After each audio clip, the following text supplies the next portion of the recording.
السلام علیکم ورحمۃ اللہ وبرکاتہ۔ ناظرین اکرام، انتہائی اہم سوال کا جواب آپ کی خدمت میں پیش کیا جا رہا ہے۔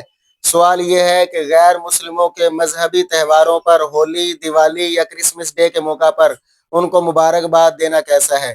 اس کا شرعی جواب یہ ہے کہ ہولی ہو یا دیوالی ہو، غیر مسلموں کے مذہبی تہواروں پر مبارکباد دینا ناجائز اور حرام ہے۔ اور کرسمس ڈے پر تو حضرت عیسیٰ علیہ السلام کے بارے میں ان کا یہ عقیدہ اور نظریہ ہے کہ عیسیٰ علیہ السلام اللہ تعالیٰ کے بیٹے ہیں، اور قرآن مجید فرقان حمید میں بھی اللہ جل جلالہ نے ان کے اس عقیدے کو بیان فرمایا۔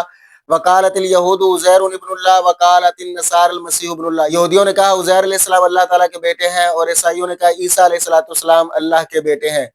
تو اس وجہ سے چونکہ وہ اللہ کا بیٹا مانتے ہیں، تو اللہ تعالیٰ تو وحدہ لا شریک ہے، نہ اس کی کوئی اولاد ہے، نہ وہ کسی کی اولاد ہے، وہ بیوی بچوں سے پاک ہے، تو ان کو مبارکباد دینا ناجائز اور حرام ہے۔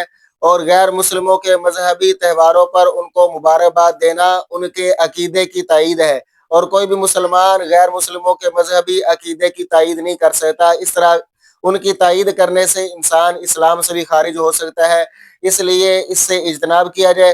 البتہ اگر کوئی غیر مسلم اپنے مذہبی تہوار پر آپ کو مبارکباد دے دیتا ہے تو آپ اس کا احسن طریقے سے اخلاقی طرز پر جواب دے سکتے ہیں، آپ کے لیے نیک تمنائیں یا آپ کا شکریہ، اور ان کو مبارکباد نہیں دے سکتے ہیں۔